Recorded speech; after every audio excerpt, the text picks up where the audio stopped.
More than 3 million units per year. That is the housing gap that needs to be addressed in this country. And one financial institution, honed by years of experience and proven practices, continues to expand the secondary mortgage market to support those who are providing and availing of housing loans. With 4 decades of quality service in the housing industry, the National Home Mortgage Finance Corporation, or NHMFC, has been consistent in its goal of channeling funds into more affordable housing loans. Created in 1977 by the Presidential Decree 1267, the National Home Mortgage Finance Corporation is a pioneer housing finance institution specializing in secondary mortgage, securitization, and bonds. And to help us know more about the National Home Mortgage Finance Corporation is the Executive Vice President of NHMFC, Ms. Livia Alicia Ramos. Welcome, Ms. Livia. Welcome to NHMFC. Will you tell us more about the NHMFC? The National Home Mortgage Finance Corporation, or NHMFC, is one of the 5 key shelter agencies of the government. We are the country's premier secondary mortgage institution.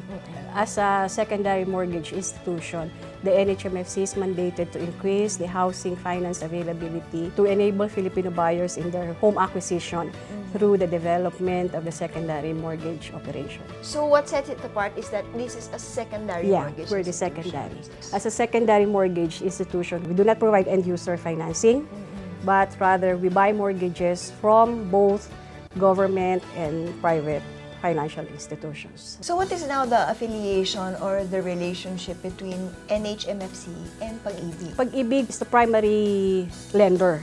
So they provide financing for their members for the acquisition of housing units. While NHMFC buy mortgages, we can buy mortgages from Pag-ibig, originated by Pag-ibig, or other public and private financial institutions. And we convert these mortgages to securities, and which we eventually sell to the public. So thank you so much for clarifying Thank that you, for thank you, us, Ms. thank you. Livia. Expanding its reach, the National Home Mortgage Finance Corporation now offers efficient operation and effective financial management to borrowers, members, and even non-members of SSS and GSIS, as well as developers of low-cost housing projects. Joining us today is the President of National Home Mortgage Finance Corporation, Mr. Felix Berto Bustos Jr. Welcome, Sir Felix. Welcome, then. One of the core services of NHMFC is called the Housing Loan Receivables Purchase Program. Right. So tell us more about this. Essentially, it's transaction between the primary mortgage institution and NHMFC. What we try to do is we try to give them long-term fixed rate. In effect, what we say, if you sell your loans to us, then you will get money which is not repriced. So, for example, if you budget to pay 80 pesos for every 1,000, then it will always be 80 pesos for the next 25 years. So in effect, it makes the job easier for the developer to mortgage from you instead of having to worry about the repricing every year or every 2 years. We also understand that your company also specializes in securitization and bonds. Tell us more about this. Okay, the first one, which we call Bahay Bond 1, was basically issued in 2009. It was 2 times oversubscribed. It got an award from the asset manager as one of the most outstanding deal of the year. Our next issue, which we call Bahay Bonds 2, would cater to the small investors, people, retail investors. And the way we did that is we made the minimum investment 5,000 pesos.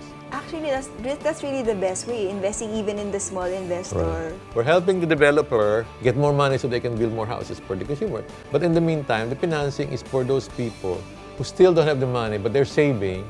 We have the buy side and we have the sell side. Okay, so now you're about to start your 4th year. What is your vision and thrust for the coming years? We are going to go into regional grouping called ASEAN. We're trying to develop relationships and learn from our ASEAN neighbors. I really appreciate what you're sharing with us and even the innovations that you've created for NHMFC. It just goes to say that with white hair comes wisdom, and more innovation. Which Thank you, means thank you. All right, thank you, sir. Thank you, Miriam. Committed in ensuring a sustainable housing finance system with high standards of excellence and professionalism, National Home Mortgage Finance Corporation aspires to be the recognized authority and preferred partner of both public and private institutions of the secondary mortgage market, making it an engine of growth in the housing industry.